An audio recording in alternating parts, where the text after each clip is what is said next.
Alex Monroe had always been fascinated by forgotten places. A freelance urban explorer and photographer from Chicago, he had spent years venturing into abandoned hospitals, empty mansions, and decaying subway tunnels across the U.S. But Southeast Asia was different, alive with folklore, heavy with history. When he received an invitation to document derelict train stations in Indonesia for an online magazine, he jumped at the chance. His contact was a soft-spoken Indonesian named Budi, who claimed to know of a railway line in central Java that hadn't been operational since the 1960s. Locals say the train still runs, Budi had said over a choppy video call, smiling nervously. But only for the dead. Alex laughed it off. Ghost trains? That's perfect. Creepy cells. Within a week, he was in Yogyakarta, armed with 2 cameras, a drone, and a backpack full of gear. The heat clung to his skin like a second layer. He met Budi at a roadside warung, where the smell of grilled satay mingled with exhaust fumes. The 2 men spoke over sweet tea as cicadas screamed in the background. There's a station deep in the forest, Budi explained, showing a torn paper map. Kertosono Station, officially closed in 1965. No trains, no tracks listed on modern maps. But the villagers still hear the whistle at night. Alex raised an eyebrow. And you've seen it? No, Budi admitted, stirring his tea. But I've heard it, and I've seen people disappear. That night, as Alex reviewed the map in his hotel room, a strange sensation washed over him. The paper smelled faintly of burnt wood.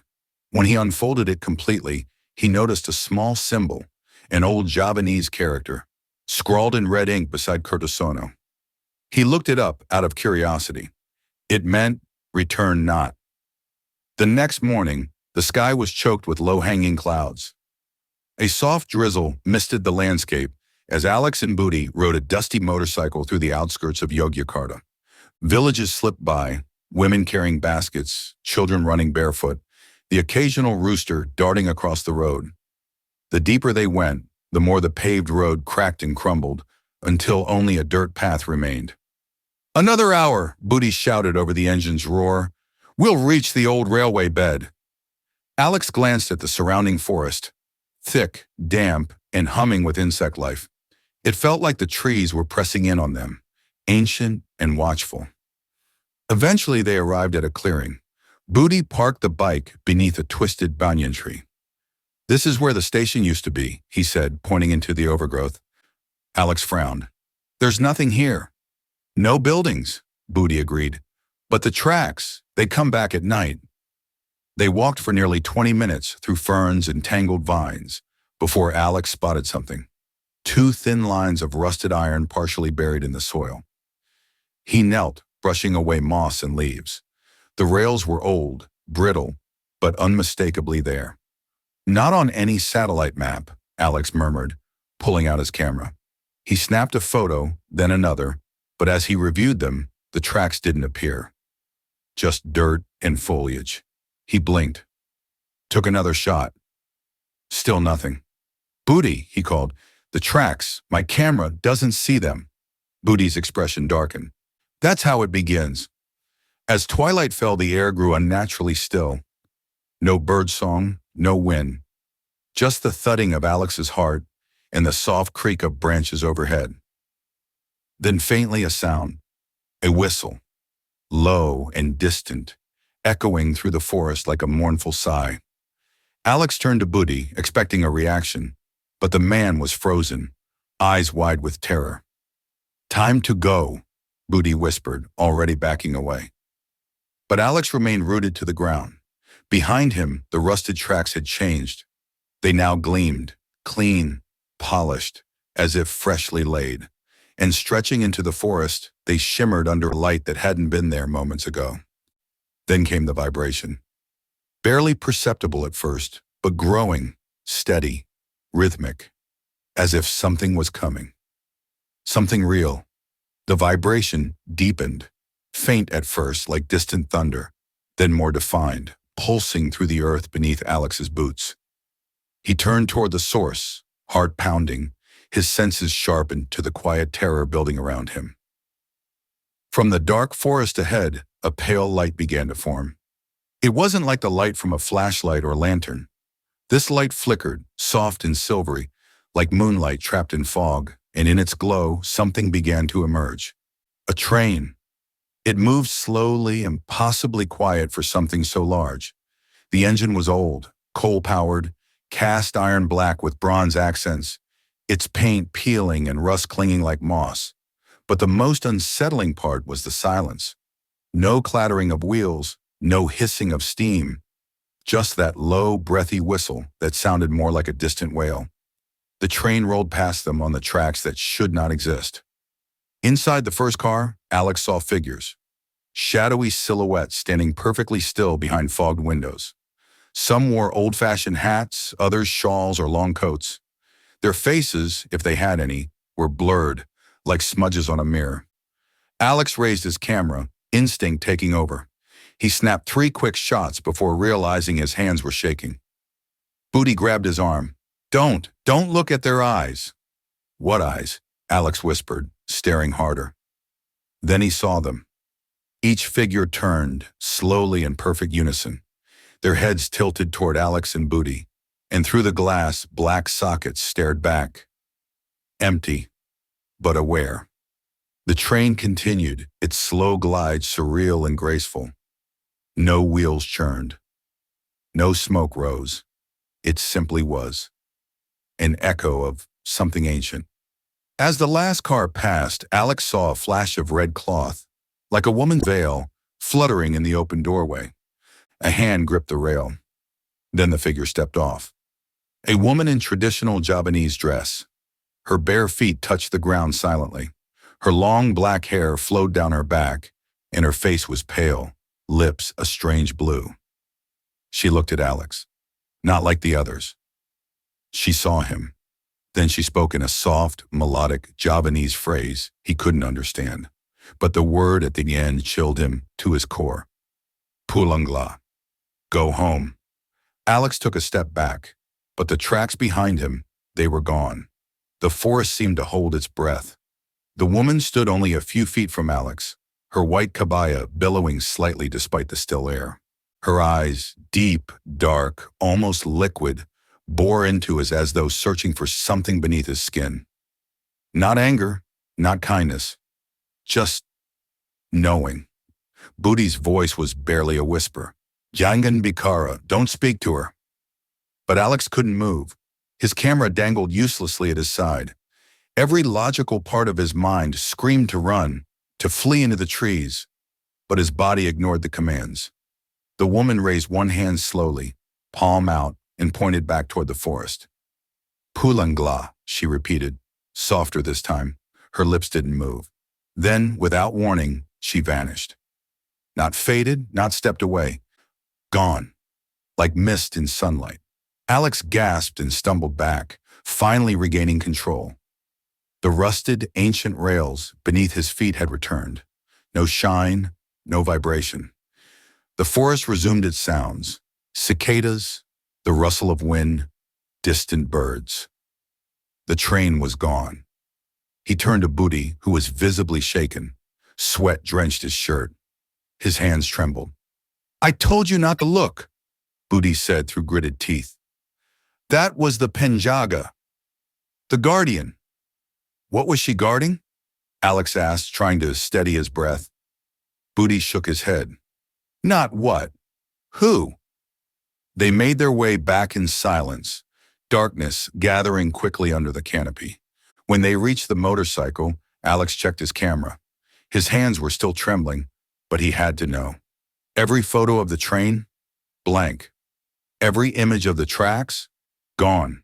But one picture remained. The last shot, just before the woman stepped off the train. Her silhouette, clear and sharp, too sharp, stared directly into the lens, and in the corner of the image, something odd. A face. Faint, nearly transparent, reflected in the train's window. Not Booty, not Alex. A child. Eyes wide in fear, mouth open in silent scream. Alex's skin went cold. "Who is that?" he whispered, showing the screen to Booty. Booty didn't answer. He only stared, then crossed himself in an unfamiliar gesture. That's why no one comes here twice. That night in the hotel, Alex barely slept. He sat at the desk, the glow of his laptop casting a cold light on his face. He stared at the photo, the woman in white and the child's reflection, zooming in, sharpening the contrast, adjusting brightness. No matter what he did, the child's face stayed just on the edge of recognition. Not quite clear, but unmistakably there. And terrified, Alex tried searching for local legends. Ghost train Java, Penjaga spirit, child reflection cursed photo. The internet returned bits and fragments, half-translated blogs, old forum posts, grainy YouTube videos narrated in whispers. Most were nonsense. But one post caught his eye. A comment on an old paranormal thread from 2012, written by someone named at Ramen_63. My brother disappeared near Curtisono. We were kids. He saw the woman in white. He waved. She waved back. He vanished before my eyes. All I found was his shoe by tracks that weren't there. They say some people don't just see the train, they board it. Alex sat back in his chair, the air in the room feeling suddenly heavy. He clicked on the username. Inactive. No posts since that comment. He read it again. They board it. The next morning, Booty came to his room earlier than planned. His face was pale and his voice hushed. You need to leave, he said. Now. Why? Alex asked. I haven't finished. I had a dream, Booty interrupted, his eyes unfocused. The Penjaga stood at the foot of my bed. She didn't speak, just pointed at me, then at you, then at the child. Alex's throat tightened. What child? You know which one, Booty whispered. There was a knock at the door. 3 slow, deliberate taps. Alex and Booty froze. No one should have known their room number. The knock came again. Louder this time. Booty crept toward the door and peeked through the peephole. His face went white. It's the child, he mouthed. Alex stood, heart racing. That's not possible. Booty backed away, making a sign with his fingers. Something ancient, protective. Don't open it, he warned. Not until the 3rd sunrise. That's when the veil lifts. Until then, he's not really here. Then from behind the door, a soft voice. Mister, I'm lost. Can you help me find my train? Alex backed away from the door as the child's voice echoed through the room. It was soft, barely above a whisper, but too calm, too steady, as if the boy had said the same words 1,000 times. Booty locked the door, then dragged a chair in front of it. Whatever happens, he said, voice trembling, don't open that door. Alex's instincts screamed to listen. Something about the child's tone. It didn't sound like a child in trouble. It sounded like a trap. I'm cold, the voice continued, muffled through the door. Please! Alex grabbed his camera, switched it to video mode, and aimed it at the door. If this was a ghost or whatever it was, he wanted proof. Booty was kneeling, chanting under his breath in Javanese. The words rolled quickly, prayer-like. His fingers traced a symbol onto the wooden floor with salt he poured from a small pouch in his bag. What are you doing? Alex asked. Binding, Booty muttered, keeping him out. If he steps in, he won't leave. The knocking stopped. Silence. Then tap, tap, tap, from the window. Alex spun around. The boy stood there outside on the 2nd-story ledge, face pressed to the glass. His eyes were pitch black, no whites, no color, just darkness. His mouth hung slightly open, too wide as if unhinged. His head tilted slowly to one side, bone cracking faintly. The glass fogged from his breath. I found another way in, he said. Alex stumbled back.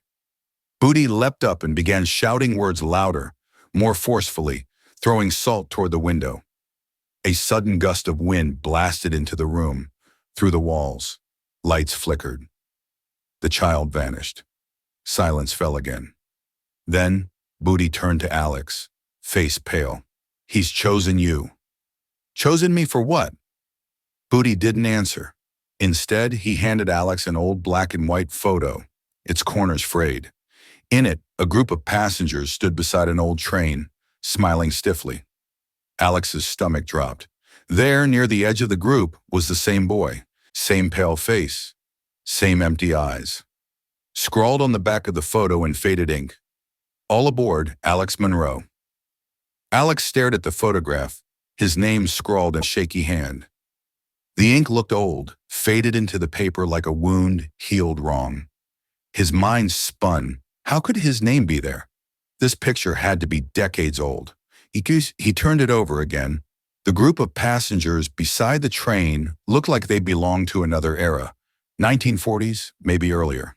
Men in fedoras, women in long skirts, children holding wooden toys. All frozen mid-pose, except one, the boy. Unlike the others, he wasn't smiling.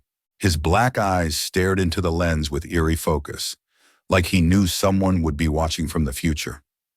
Like he was watching him. Booty took the photo back and placed it carefully into a worn envelope. "The manifest appears when you are marked," he said quietly. "It records every passenger the train claims." "But I haven't boarded any train," Alex protested. Booty looked up, grim. "Not yet." That night, Alex locked the windows and doors, but it didn't help. Dreams invaded him like smoke slipping through cracks. He stood alone on the tracks, a silver fog rising all around. The train approached, silent, gleaming. Inside each car, faces pressed to the glass. Familiar faces. His childhood best friend, a college roommate, a girl he once loved but hadn't seen in years. All missing, all staring back at him. Then he saw himself, standing in the final car, looking out, or smiling. Alex awoke screaming, drenched in sweat. The clock read 3:33 a.m. The lights flickered once, then went dark. The air changed, charged, heavy. He felt it before he heard it. The whistle, faint, distant, but coming closer. He raced to the window. Through the trees, the glow of a headlamp cut through the dark. The train, rolling silently through a part of town where no tracks had existed for decades. But this time it slowed, as if searching, as if waiting. His phone buzzed on the nightstand. A new message. No number. "You forgot your ticket." He opened the image attached. A close-up of his own face, pressed against the inside of the train window. Alex dropped the phone. It clattered to the floor, screen flickering. His breath came in short gasps as the image burned into his mind. His own face, pale and hollow, peering from inside the train that wasn't real. He turned to Booty, who sat rigid on the edge of the bed, eyes wide with dread. "You saw it, didn't you?" Alex asked. "The message." Booty nodded slowly. "It's worse than I thought." Alex knelt, trying to regain control. "What do they want from me?" Booty hesitated, then spoke. "Not what they want. Who wants you?" He stood and retrieved an old wooden box from his backpack. Inside was a bundle of documents, yellowed papers, crumbling news clippings, and at the very bottom, a photograph of a man in an ornate conductor's uniform. His face was stern, his eyes almost mechanical. "This is the conductor," Booty said. "He runs the train between worlds. Not heaven, not hell, something else. A place where time forgets people. He only comes when he finds a name." "Finds?" Alex asked. "How?" Booty pointed to the photograph from earlier, the one with Alex's name. "Someone must have spoken your name while the train passed. That's how it works. That's the offering." Alex's mind reeled. Who would do that? Booty didn't answer. The window behind them fogged again. From outside, the train's whistle howled, a chilling, low moan that made the glass tremble. Then, from the hallway came slow, heavy steps. Clack, clack, clack. A shadow appeared under the door. Tall, straight-backed, the shape of a cap outlined on the ceiling from light seeping in from the hallway. A voice followed, deep, polished, too precise to be human. "Mr. Monroe," it said, "we are ready for departure." Alex backed into the corner. Tell me this is a dream. No, Booty whispered. This is the moment. A white envelope slid under the door. Alex bent to pick it up. The paper was ice cold. On its front, in looping calligraphy, one-way ticket admit 1 Alexander Monroe. Inside was a single slip of paper. Boarding time, 3:33 a.m. Car. No 13. Seat window. The clock on the nightstand ticked to 3:32. Outside, the train screeched to a stop. The whistle blew again. Closer, sharper, no longer faint. It sounded less like steam and more like a scream held too long. "Aye?" Alex clutched the envelope in shaking hands. "What happens if I don't go?" Booty's eyes were filled with something beyond fear, resignation. "Then it comes in. It takes you. And it's worse that way." Alex paced. There has to be another way. A ritual. A way to undo this. There was, Booty admitted, but only before the ticket arrived. Outside, the trees rustled violently, though there was no wind. A shadow stretched across the room, long and unnatural, creeping toward the door. Then came another sound, faint at first, then growing louder. Footsteps, multiple, marching in sync like passengers lining up for final boarding. Then, knock, knock, knock. Not rushed, not impatient, formal, measured. Alex froze. The door handle turned. Locked. For now. "Alex Monroe," the voice called again. Still polite, still precise. "This is your final boarding call. Please present your ticket." Booty gripped his shoulder. "You don't have to open the door. There's one sliver of hope. One option." Alex turned sharply. "What is it?" "Return what was taken." Alex blinked. "I didn't take anything." Booty's gaze narrowed. "Not you then. Someone linked to you, a name, offered in exchange for something. The child, the photo. Think." The light bulb above them flickered, then exploded. Darkness. In the black, the voice spoke once more. Right outside the door now, not muffled, not distant. "You belong to us now." Alex stumbled backward. The envelope in his hand grew hot, burning until he dropped it. The ticket inside glowed faintly, then dissolved into ash. Booty gasped. "No, that means—" The walls groaned. From behind them, the closet door creaked open. They hadn't even noticed it was there. Inside stood the child, his eyes still black, his voice barely human. "You're late," he said, smiling wide. "But the conductor says it's okay. He always waits for the ones he wants." Alex froze, unable to breathe. The child stepped forward, his small feet silent on the wooden floor, his black eyes locked on Alex with an intensity that made his skin crawl. "You're late," the boy repeated, his grin widening unnaturally, revealing teeth too sharp for a child. "But it's all right. The conductor is patient." Booty stepped in front of Alex, his voice shaking but firm. "Stay back. He's not real. This isn't him." The child tilted his head, the smile fading just slightly. "I am as real as the train," he whispered, and for a moment his voice sounded ancient, too old for a child's body. "I am the one who shows them the way." Booty's face drained of color. "You should have gone. The ticket. It's gone." Alex's voice was hoarse, barely audible. His eyes darted to the open closet. The dark within it seemed to swallow the light, a blackness too deep to be real. "You opened the door, didn't you?" Booty's whisper was almost lost in the silence. Before Alex could respond, the temperature in the room dropped sharply. His breath turned to mist in front of him. A low rumble, like distant thunder, came from beyond the door. Then, the train whistle. It was no longer a distant sound. It was close. Too close. Alex felt it in his bones, vibrating through the floorboards. The child's eyes glinted with something feral. "They're waiting. They've always been waiting for you. I was just the one who found you." The door rattled, then shook violently. From the other side, something heavy was pushing against it. "Do not open the door," Booty whispered, but his eyes were wide with terror. "They can't come in, not until you accept." Alex's heart pounded in his chest. He knew what Booty meant, but a part of him was drawn toward the door, as though something beyond it was calling to him. He stepped closer, as if hypnotized. But before he could touch the handle, the child stepped in front of him, blocking the way. "You must choose," the boy said. "The conductor is waiting. He won't wait forever." The floor beneath Alex's feet groaned, like the entire building was shifting. There was nowhere to go, no way out. The door cracked open with an unsettling creak. From the other side, the voice of the conductor echoed through the thin gap. "Alex Monroe, you've kept us waiting long enough." And then, the door flung open. The door swung wide, revealing the void beyond.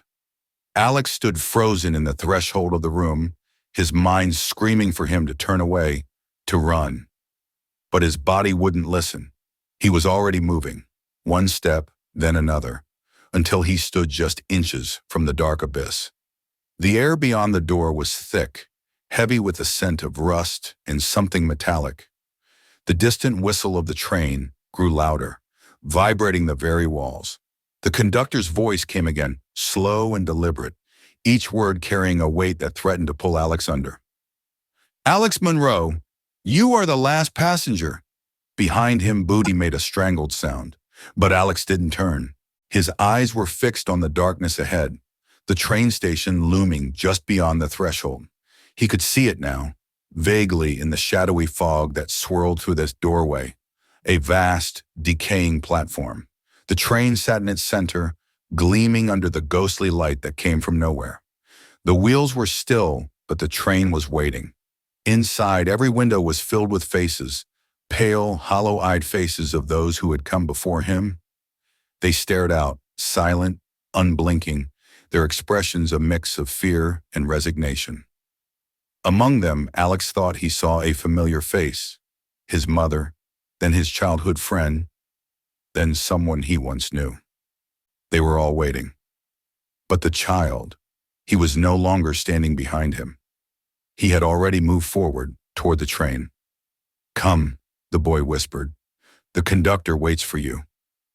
Alex felt something inside him pull, like invisible hands grabbing at his chest, urging him forward. His foot moved, unbidden, toward the train, but before he could take another step, Booty shouted, "No!" The sound cut through the air like a knife. Booty lunged, grabbing Alex's arm, pulling him back with all his strength. "This is not the way," he cried. "There's still time. Don't board the train, Alex." Alex turned to him, the fog in his mind clearing for just a moment. His heart raced. He wanted to fight, to escape. But the train's presence, its pull, was overwhelming. And then, with a sudden jolt, the train's doors opened wide, as if welcoming him. And from the dark interior came the voice again. The conductor's voice, smooth as silk, chilling in its precision. "It's time, Mr. Monroe. Please, enter." Alex stood at the edge, torn between the fear of the unknown and the overwhelming pull of the train. The air around him thickened with an oppressive weight, as if the world itself were holding its breath. His heart pounded, each beat like a drum in the silence. Booty's hand on his arm was shaking now, his voice frantic. "Alex, please listen to me. If you step onto that train, you're gone. There is no coming back from it." But the conductor's voice, cold, authoritative, rang out once again, more insistent this time. "Mr. Monroe, time waits for no one. You have been chosen." Alex felt the cold breeze from the train's open doors, the scent of iron and decay mixing with something darker, something ancient. It wasn't just a train, it was a doorway, a path to somewhere beyond time, beyond life. Behind him, Booty's eyes were wide with panic. "You can't. You have to fight it. The moment you board, it's over. You're a part of the manifest. There's no escape." Alex could feel it, the grip of the train's will. His legs moved before his mind could protest, a slow, inevitable march forward. Then, just as his foot hovered above the first step, something inside him snapped. It wasn't fear anymore. It was clarity. He had to make a choice. With a final, desperate effort, Alex jerked away from the train's pull. He stumbled back, his breath ragged, his pulse racing. He turned to Booty, whose eyes were filled with sorrow. "It's too late," Booty said quietly. "The conductor never lets anyone go. Not once they're marked." But Alex's resolve was stronger now. He stepped away from the platform, moving backward with determination, ignoring the whispers that now filled the air. Voices calling his name, begging him to return. Then in a blur of motion, the train began to move. Slowly at first, but gaining speed with each passing moment. The door slammed shut. The child's voice echoed, far away now, as the train gathered momentum. "You were never meant to leave, Alex Monroe," the boy said. "But we'll be waiting, always waiting." The train disappeared into the fog, vanishing like a phantom. The platform, the station, the darkness, they all faded into nothingness. And in the sudden silence, Alex realized that he was standing on an empty street, alone. The oppressive air lifted. The weight was gone. But the haunting feeling remained. He looked down at his hands. The envelope was back in his palm, crisp and untouched. And on the front, in faded ink, was one word: boarding. The ticket was still his. And somewhere in the distance, the sound of a train whistle echoed.